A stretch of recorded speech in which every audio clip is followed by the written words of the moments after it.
Hey guys, this is the Non-terrestrial officer. I want to thank you so much for tuning in. I appreciate it. So, today we are going to discuss a topic. It's a great interest of mine, and I recently had the opportunity to dig a little deeper into these exotic technologies, which has to do with electrogravitics, anti-gravity, propulsion systems, free energy, and so on.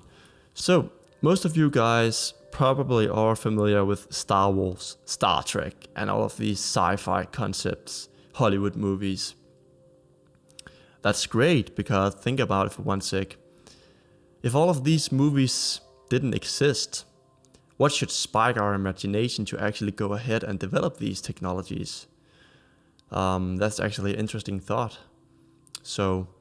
But I want to kick off a quote here by Ben Rich. He was a former head of Lockheed Skunk Works, and he conducted a speech back in 1995. He says, quote, "We already have the means to travel among the stars, but these technologies are locked up in black projects, and it would take an act of God to ever get them out to benefit humanity." Wow, how about that?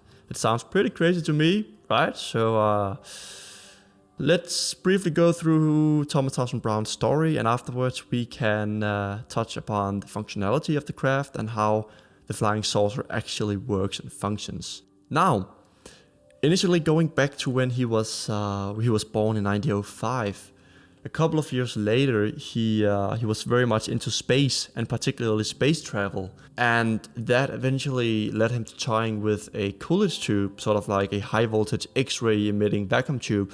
And, you can compare it to a modern day dental X-ray machine, I think. So he experimented, and finally he concluded that the tube had moved because a gravity field had somehow become affected by the plate's high voltage charge. He conducted additional experiments, and Brown eventually developed an electric device that he termed a gravitator.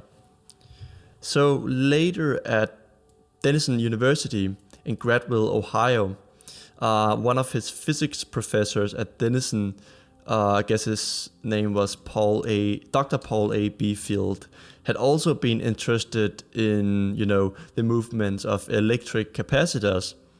And Brown and Beefield they had conversations and did some experiments, and they later came to refer to the electrogravitic phenomena as the Beefield-Brown effect. But the Beefield-Brown effect you can refer to as electrogravitics as well.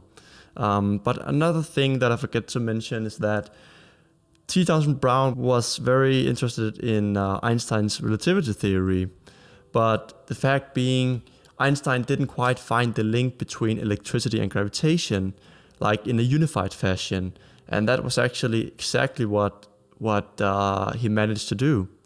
T. Townsend Brown. Basically just finding the link between electricity and gravitation, and by that expanding on his Einstein theory.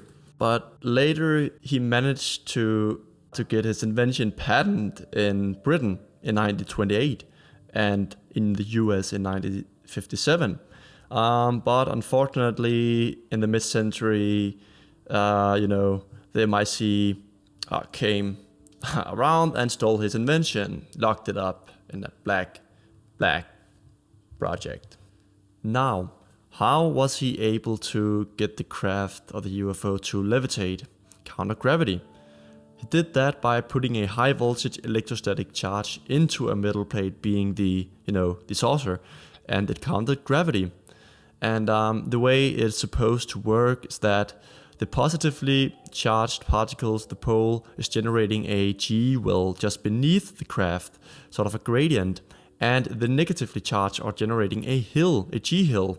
And once you have mastered gravity control, you essentially distort space itself. You're generating a artificial gravitational field around your craft. It's a vortex. The craft swims in a sea of electrons, which is vacuum. And the way you navigate the craft has to do with the G-well again, because that's the gravity gradient you're surfing. And so it depends. You can, if you want to go forward, you just have to charge the positive in that direction in order to go forward. Another crazy thing about this is that once you find yourself within the craft, you don't feel any inertia, and that is due to the violation of Newton's third law. You know, for every action there's an equal and opposite reaction. And basically you're having this locally distorted space around you, which means you are in unity with the ether. So the ether works for you and not the opposite. Talking about traditional ways and means of transportation, like going, launching a rocket, you need an opposite reaction, but that's not the case here. You know, and since it ain't the case, you're able to travel very, very fast, like 10,000 miles per hour or 100,000 miles per hour at the speed of light even, and making crazy turns without anything happen. Like when you see UFOs in the atmosphere, that is why they do it, because they don't use the principles of Newton's third law. It's a violation. Pretty interesting. That's all, I guess. The next video I'll be talking about the TR3B, which is a well-known triangle, black triangle also so-called, and it utilizes another principle. It actually has to do with mercury, and it creates a superconducting plasma and a very highly charged electromagnetic field, and by that reducing its mass by almost 90%. So that will be the next video, and guys, thank you so much for tuning in. See ya.